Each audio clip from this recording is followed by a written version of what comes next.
is Bartolomé de las Casas, and this is my short account of the destruction of the Indies.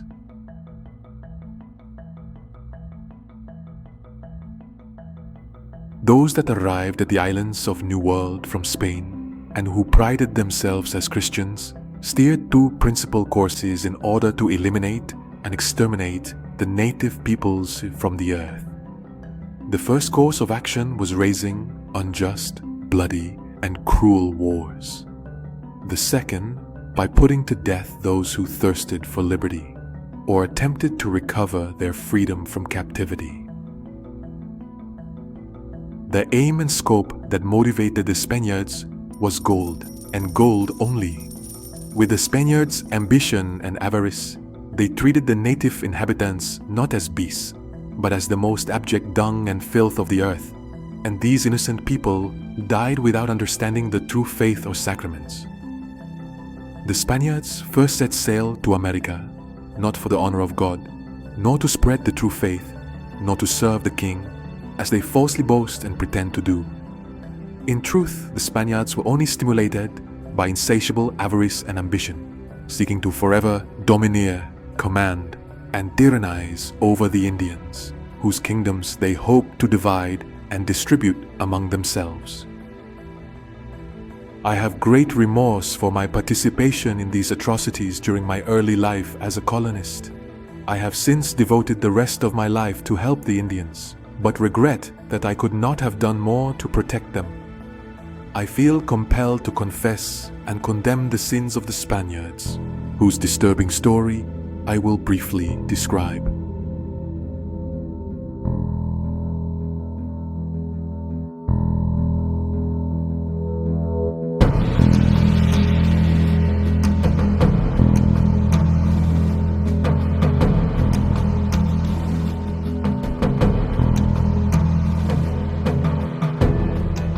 The precedent for the next several decades of mistreatment in the Americas began on the island of Hispaniola. There were 5 provinces in Hispaniola, all with abundant resources. These kingdoms stood out prominently, worthy of attention and memorable for the pleasantness of their situation. Their rulers were most obedient princes, displayed great courage and morality, naturally of a pacifist temper, and most devoted to the service of the Castilian kings. The Spaniards violently enslaved the Indians there, ill-treated them, and wastefully consumed their provisions, while the natives suffered from hunger.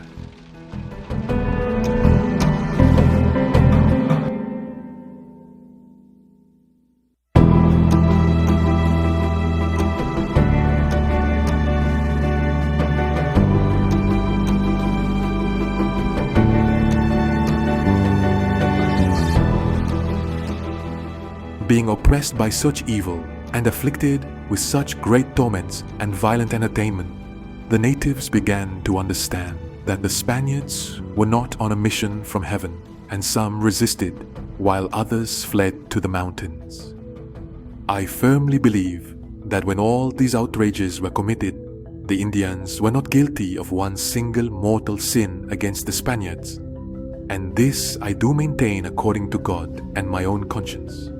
And as for those sins, as immoderate as the desire for revenge, hatred, or envy, I judge that very few of them were justly accused.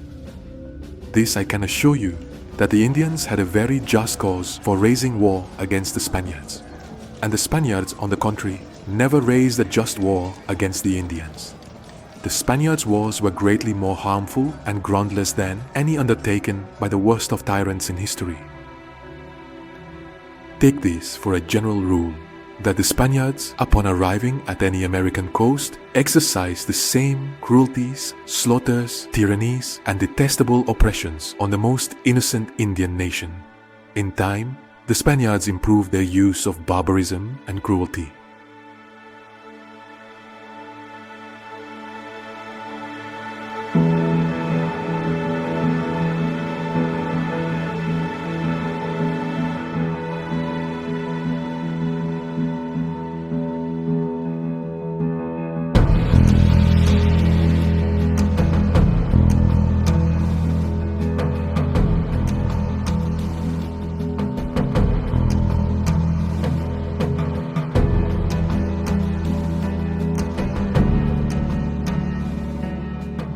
Spaniards, who styled themselves Christians, arrived in New Spain to rob, kill, and slay, though they pretend they undertook this voyage to populate the country.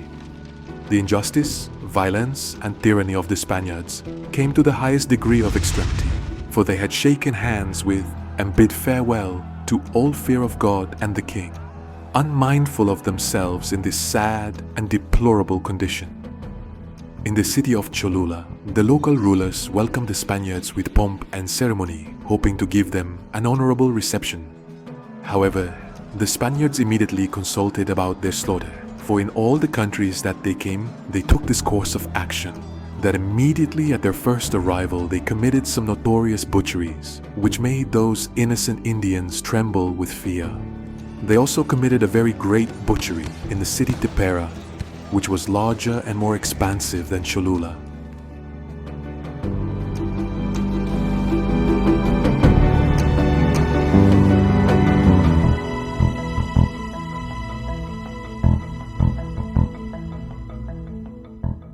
In the most fantastic city of Mexico, they took the very great King Montezuma and put him into the custody of 80 soldiers and afterward loaded his legs with irons. Furthermore, a massacre occurred in the city during festivities put on by the people to lift the spirits of their captive king.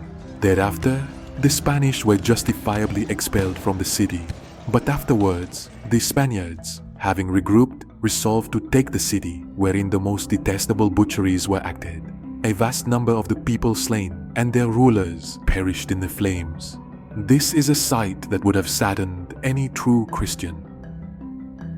This I declare as truth, that the outrages committed in New Spain would afford matter sufficient for an entire volume, and were so horrid and repulsive as it would shake the present and future ages with terror.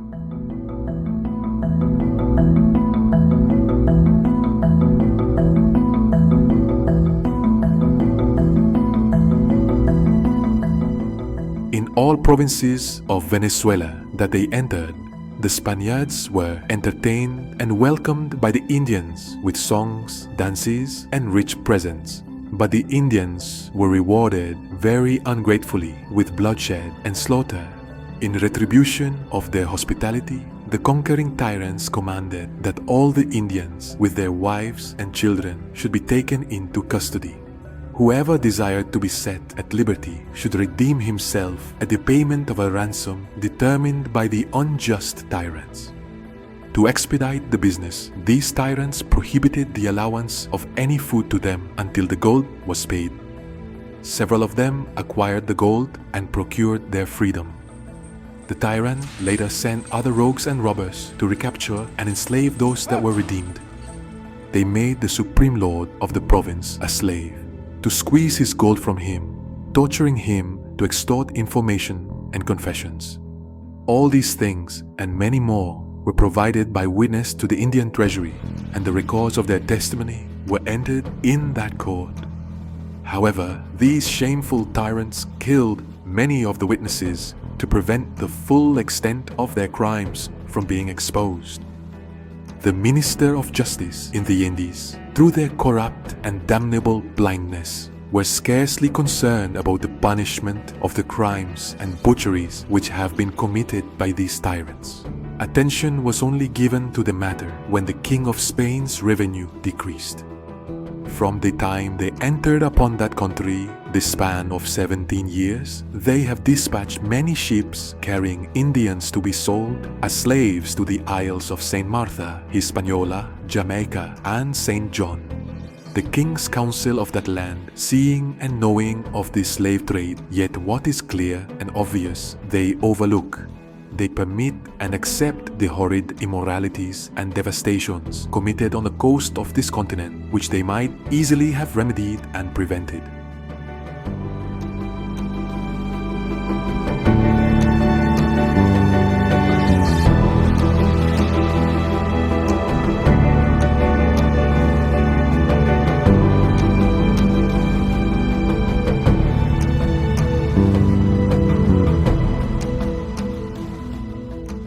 During my time in the Indies, I witnessed firsthand the art and structure of conquest. Unfortunately, the Spanish conquerors possessed a particular expertise and mastery of this art form. The kingdom of Perusia is the perfect example of the tyranny brought against the people of the Indies and the recurring pattern of their destruction.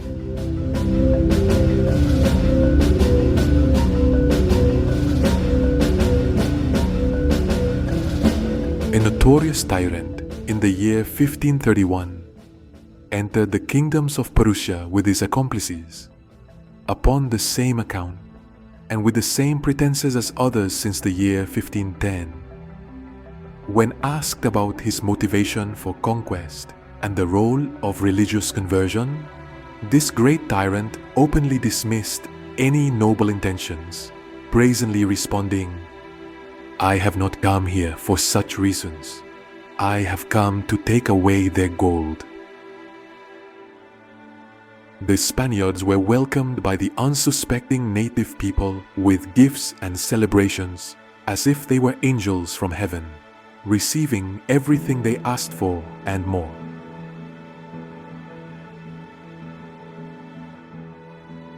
The tyrant and his men disguised themselves as Christians, hiding their hostile and aggressive intentions.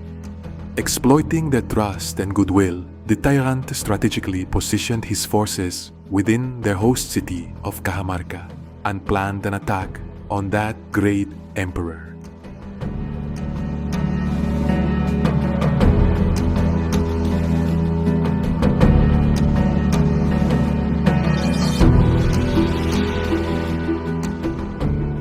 Atahualpa, the king and supreme emperor of these kingdoms, leading a great number of naked men armed with ridiculous weapons and wholly ignorant of the strength and goodness of the Spaniards' arms, met the Spaniards at the great square of Cajamarca. Atahualpa demanded reparations for his subjects who were slain, the towns that were reduced to ashes, and the riches stolen by the Spaniards. A Spanish friar and translator met them in the square. As a peace offering, the great ruler offered the Spaniards a ceremonial golden cup filled with a traditional Indian beverage. However, the Spaniards disrespected him by pouring it to the ground. The Spaniards stayed hidden within the walls and buildings of the square, armed and ready to assault, while the friar proceeded to expound the doctrines of the true faith by reading the ruler the requerimiento and giving him the Holy Bible. Translation issues only intensified hostilities.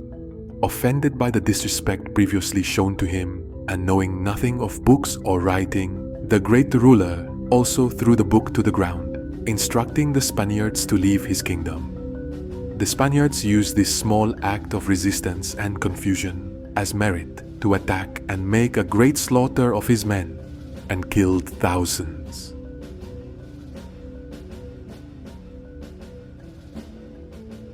In the chaos, the Spaniards seized the king himself. There was a treaty for the king's redemption.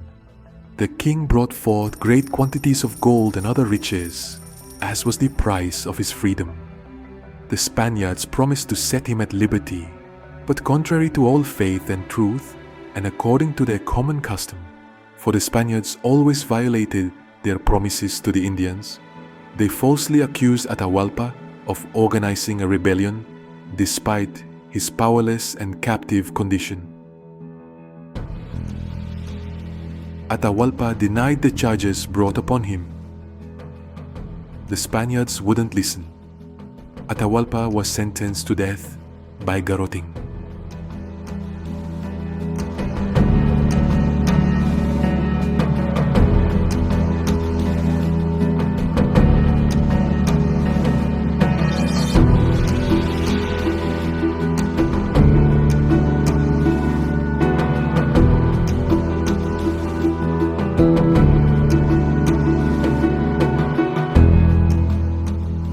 Let us take into serious consideration the right and title they had to make this war, captivity, sentence, and execution of this prince, and the conscience these tyrants must have possessed to fraudulently take away the vast treasure from this king and many more rulers of these kingdoms.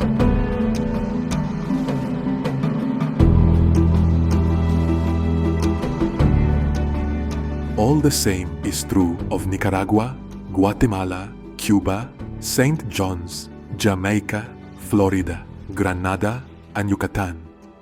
To undertake the telling of such a narrative is impossible. The quantity, horror, and complexity of these crimes must be concealed and unknown until the day of judgment before God our Lord, when they shall more openly and clearly appear.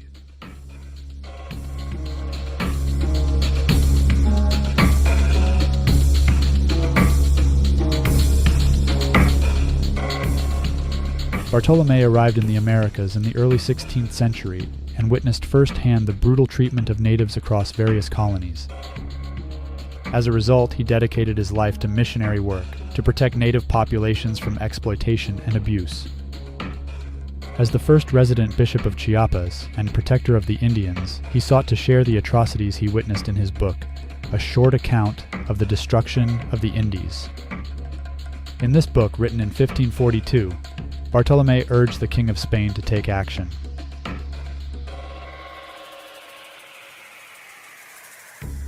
Later that same year, influenced by writings like Bartolomé, King Charles enacted the new laws of the Indies for the good treatment and preservation of the Indians. These laws were meant to prevent, or at least limit, the exploitation and mistreatment of the natives by restricting Spanish authority over native people. Bartolomé de las Casas was not the only Spaniard who expressed regret for his involvement in the conquest of the Americas.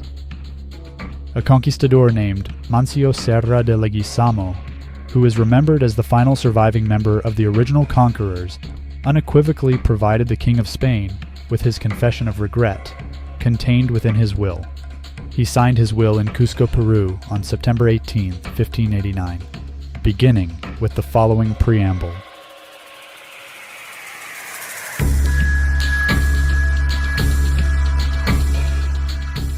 We place the Incas under the royal crown, and His Catholic Majesty should understand that we found these kingdoms in such order, and the said Incas governed them in such wise manner that throughout them there was not a thief, nor a vicious man, nor an adulteress, nor was a bad woman admitted among them, nor were there immoral people.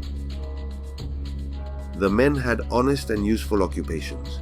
The lands, forests, mines, pastures, houses, and all kinds of products were regulated and distributed in such sort that each one knew his property without any other person seizing or occupying it, nor were there lawsuits respecting it.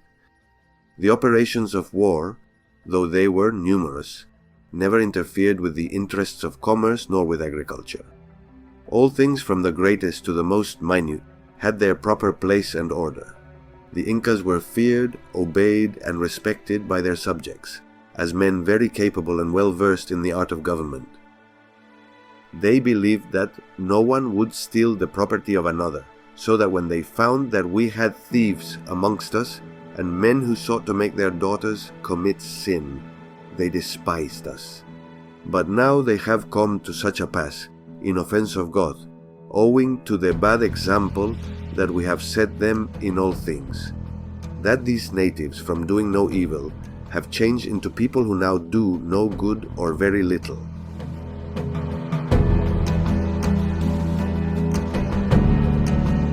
As is seen, and as I wish your Majesty to understand, the motive which obliges me to make this statement is the discharge of my conscience, as I find myself guilty, for we have destroyed by our evil example the people who had such a government as was enjoyed by these natives. They were so free from the committal of crimes or excesses. I am moved to say this, seeing that I am the last to die of all the conquerors and discoverers. With what I got at Cajamarca and in Cusco, my share was worth 12,000 pesos. Yet I die poor and with many children. I beseech your Majesty that there is no more I can do to alleviate these injustices other than by my words, in which I beg God to pardon me and have pity on my soul.